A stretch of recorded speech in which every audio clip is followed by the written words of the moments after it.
Hello, welcome to Virgo Philippines. Okay, so itong reading na ito is for Virgo. Sun, Moon, Rising, Venus, Jupiter, Virgos. Okay.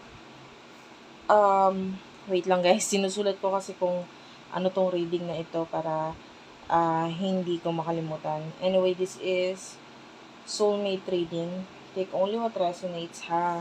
Pwede kang makarelate, pwedeng hindi. Kung hindi, okay lang yon. May mga next readings pa naman. Kung makaka-relate ka, pwedeng hindi 100%. And yung mga roles, pwede magkapalit-palit. Anyway, if you want to book a personal reading, pumunta ka na lang sa TikTok, mag-avail ka ng aming available na bracelets na may kasama siyang personal reading. Ayan, yung TikTok is Unipree. Yeah, let's start. What do we have here for the sign of Virgo? Soulmate reading for Virgo dealing with their soulmate. Sun, Rising, Venus, Jupiter, Virgo. By the way, naggagawa na ako or may mga ginagawa akong astrological reading. You might want to check it out doon sa Unicorn Princess Tarot na channel. Yan. And I also do astrological reading kung gusto mong magpa-reading sa akin. Mabigyan ka ng guide with regards to your career, with regards to your love. What do we have here for Virgo? King of Wands is here. Two of Swords. Ayan. Gemini, Libra, Aquarius, Aries, Leo, Sagittarius. And the bottom of the deck, you do have here the Ace of Swords. Okay. You're having this, itutuloy ko ba? Hindi. Itutuloy ko ba? Hindi. You know, you can't decide for now. Nakikita natin, pwedeng wala ka pang enough courage to pursue something, no? Na talagang ito yung gusto ng heart mo. Like, maybe you want something, pero mas nangingibabaw sa'yo yung Ace of Swords, which is yung mind mo, yung utak mo. I feel like something, yung iba sa inyo, something to do with travel, maybe regarding to do with your goals, or maybe regarding relationship. You know, nandun yung in and out na pag-iisip, pabago-bago ng isip, kasi you don't know what to do sa ngayon. I feel like you're trying to be, you know, this person na medyo egoistic, sabihin natin ganun. Medyo tinataas mo yung ego mo ngayon kasi ayaw mong maging mahina, and you know, showing your emotions, nagpapakita ito ng kahinaan. And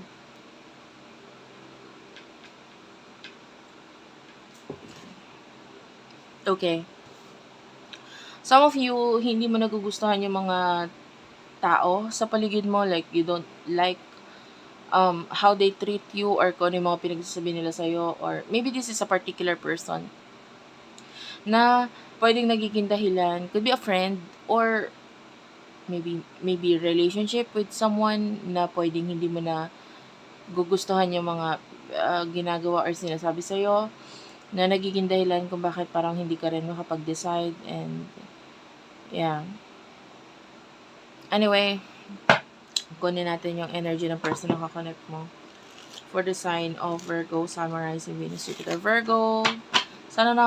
Sana nakaka-relate ka, no? But anyway, pa-comment na lang dyan sa baba. Kahit po heart-heart lang, smileys. Sino tong person na kakonect ni Virgo? Sino yung soulmate ni Virgo? This is a soulmate reading, guys, ha? Oh, guys, wait lang. May naamoy akong parang patay na daga. I don't know kung may something ba na namatay dyan malapit sa area nyo, like maybe an animal, a pet, or something.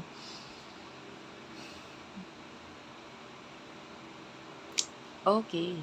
8 of Swords, 7 of Swords. May conflict or problem pagdating sa inyo nito person na to. Like, both of you are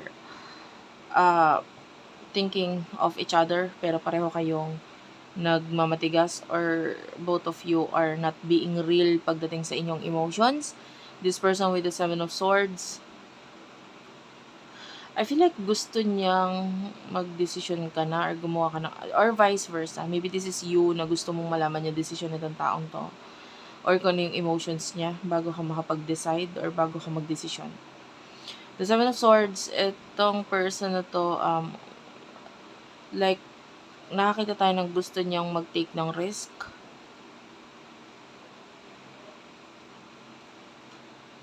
Yeah.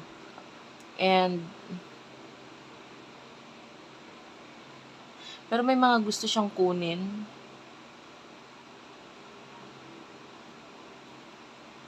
The Strength card is here na nagkakaroon ng transformation with regards dito sa taong ito.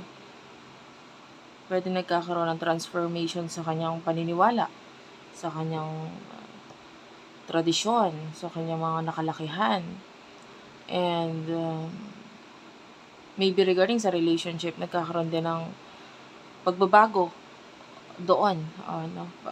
Malapit nang magkaroon ng malaking pagbabago or transformation. Unti-unting nagkakaroon na ngayon ng pagbabago. And also kasama din dito yung kanyang mga wishes, hopes, and yung pananaw niya regarding sa future. This person is medyo nagkakaroon siya ng interest with regards afterlife, kung ano yung mga nakatago or maybe regarding sa mystery about your connection. Pwedeng nagkakaroon siya ng question doon, bakit parang nai-interest ako sa ganitong bagay, and maybe, may kinalaman sa occult, like, or maybe sa kanyang purpose, no? Pwedeng nagka-question na siya dun sa mga bagay na yan. And, tell me more messages here for the sign of Virgo and their soulmate. You do have here the Eight of Pentacles, the Magician, and the Sun, Five of Wands, the Ace of Cups, the Six of Swords. Okay, you do have here the Six of Wands at the bottom of the deck and the Queen of Wands here. Okay, and nagpakita rin sa atin yung Moon. Two of Cups is also here. And the Moon. Ayan.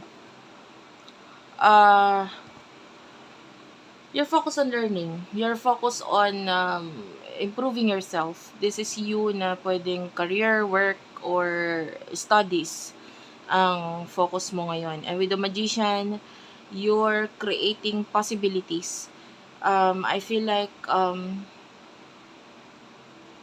lalo na kung, kung inborn or, hindi lang nito lang yung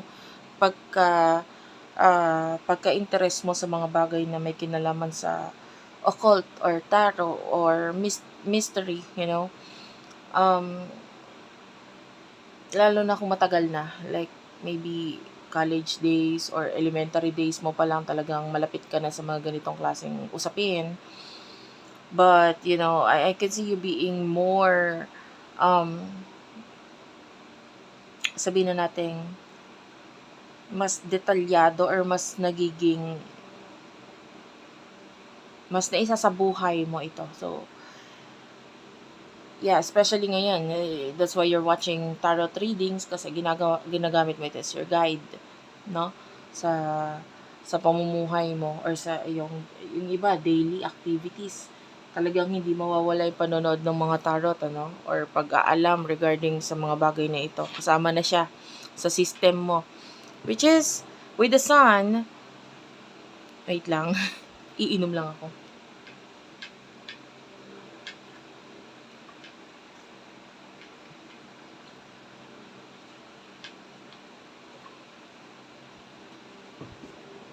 Okay.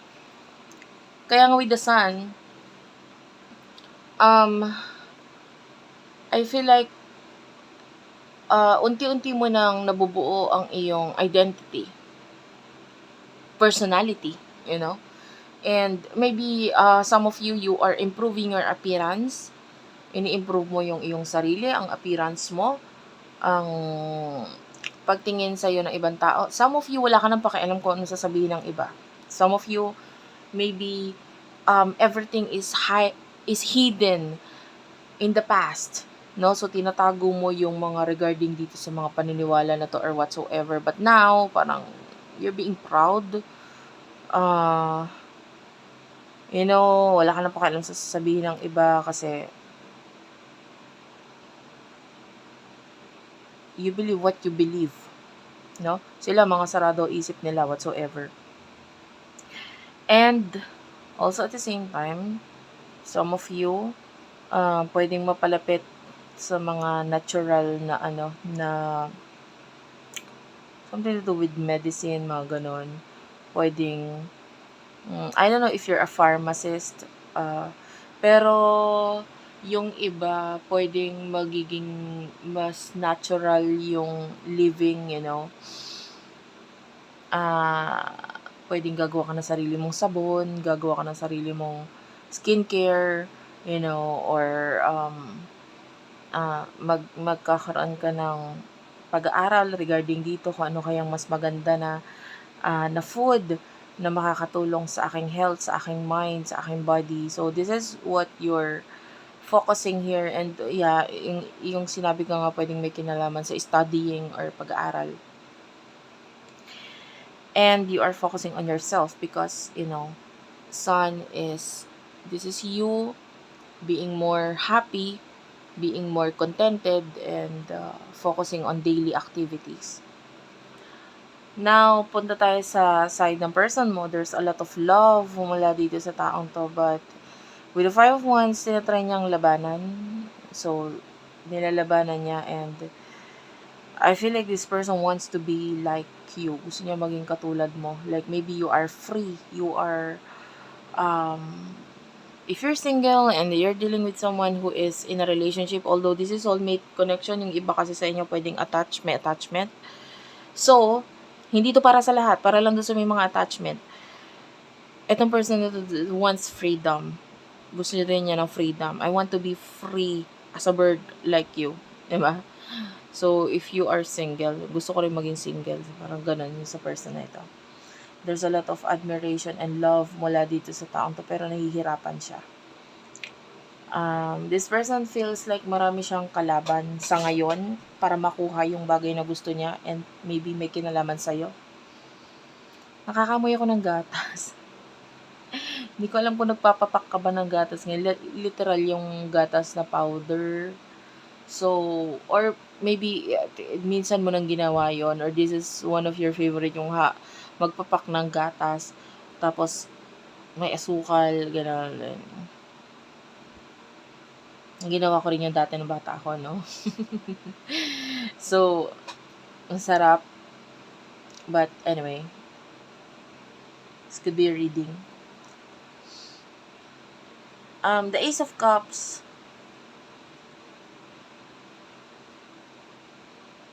I feel like yung pagmamahal, okay. Minaamoy na naman ako. It's like menthol, yung sinisinghot sa ilong. Or, ano bang tawag doon? Inhaler, yan. Yung ganong amoy.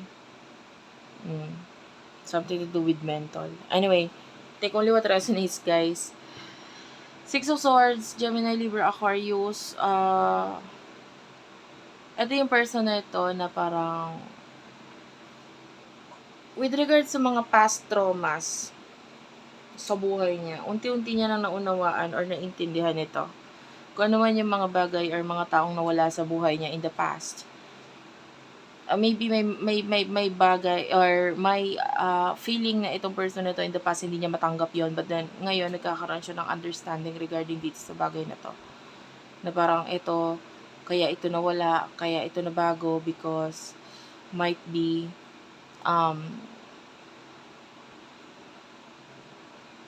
dapat lang, diba? Dapat lang talaga sila mawala or mabago, or maybe something to do sa mga bagay na yumao or nawala, or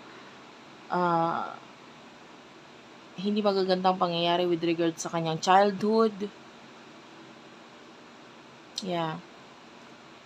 And yeah, regarding home or sa mga kinalakihan, or maybe regarding parents, family. And I can see the sign of Virgo. So you could be dealing with a Virgo. Nagkakaroon siya ng realization dun, and pwedeng naka-move on na siya regarding dun. And somehow nakatulong itong experience or connection ninyo para maka-move on siya sa kanyang mga childhood traumas. Okay? So, what will happen in the future for the both of you? In the near future, you do have here the Knight of Wands, the Moon. I like this combination kasi yung Sun is nandito and then nandito yung Moon. And the Death card. Wow. In the near future for you, you do have here the Ten of Swords. Ten of Wands. 10 of Cups. Oh, wow. Page of Wands. Oh. Ano ang outcome nito? I want to get the outcome of this. Queen of Swords. 4 of Cups. 9 of Wands. Clarify the 9 of Wands. 3 of Cups. Okay. Wait lang guys. Pagpasensya mo na yung card ko. Talagang favorite ko kasi isa to sa favorite ko. Yung isa is actually the most favorite card. Hindi ko na siya magagamit. Sad to say. Nabasa kasi siya. Tsaka wala na talaga. Wala lang. Shinare ko lang. Anyway, in the future, you do have your Knight of Wands. Something is going to make you happy. No? Makakapagpasaya sa'yo kasi this is with the Death card, Death and Rebirth.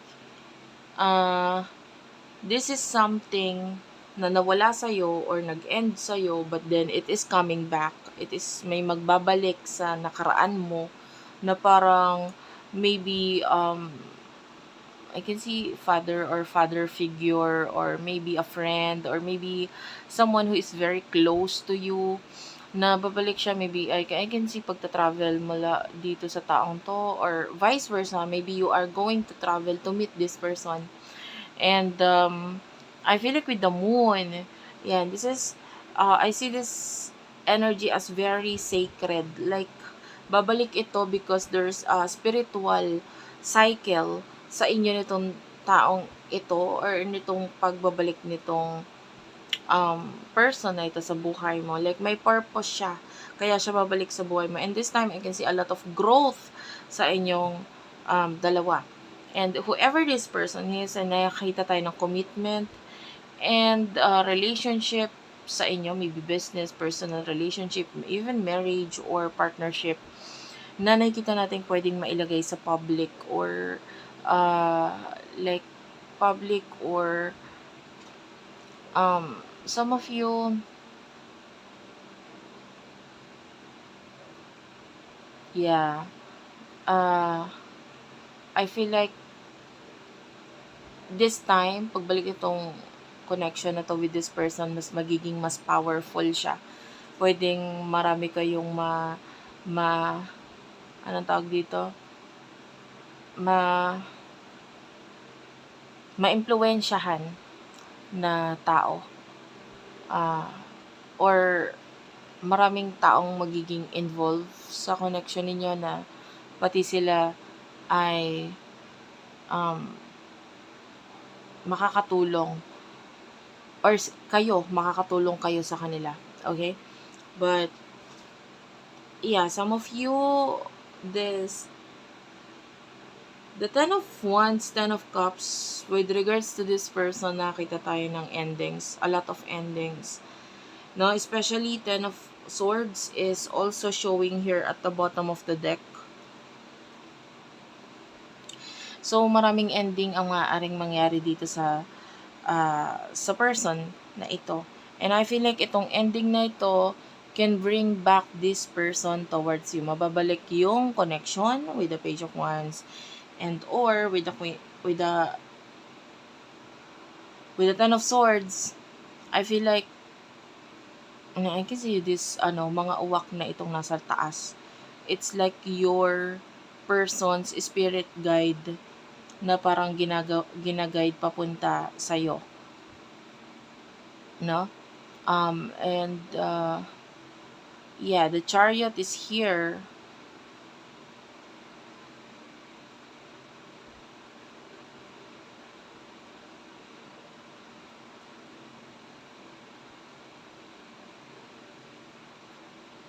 Nakita tayo ng magiging tulay para makabalik itong person na ito or magkaroon ng connection ulit sa inyo. You know, magkakaroon ng tulay or magkakaroon ng daan. Like, yeah, communication. So, maybe in the past, yung nagkakaroon ng connection or communication, maybe through school, through siblings, yung dahil sa mga kapatid, ganyan, or dahil sa school, or maybe regarding mga, pero maliitan lang or saglitan na komunikasyon. But this time, I can see yung pagbabalik ng taong na ito na magkakaroon ng routine yung communication or connection ninyo. And this is like telling you to have faith sa connection, especially to God. Kasi nakakita tayo ng dance. It's kind of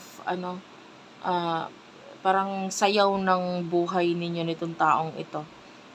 Katulad ng magpartner na nagsasayaw, there are times na may magkakahiwalay, pero kasama yun sa sayaw ng buhay ninyo. Okay? Para mapakita mo yung galing mo, ganyan, and mapakita rin niya yung galing niya. Pero kasama yon para sa connection na ito. And actually, at the end, I can see reconciliation. This is the outcome. With the 9 of Wands, parang wala na makakapigil dito sa reconciliation na to. No?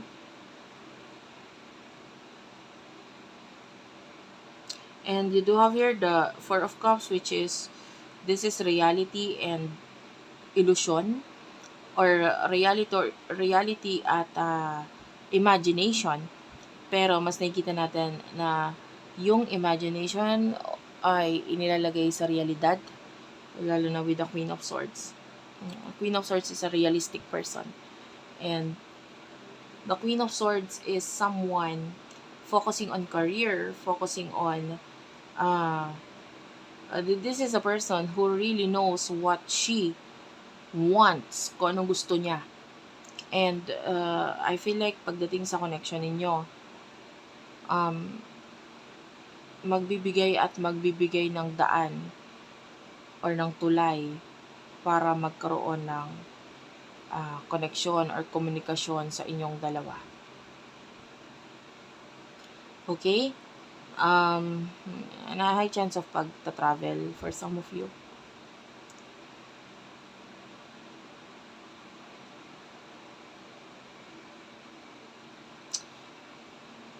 So I am just seeing some additional message, especially if you are this person na mahilig magpamasahe or magpa-massage ng likod, or maybe recently lang nagpamasahe ka.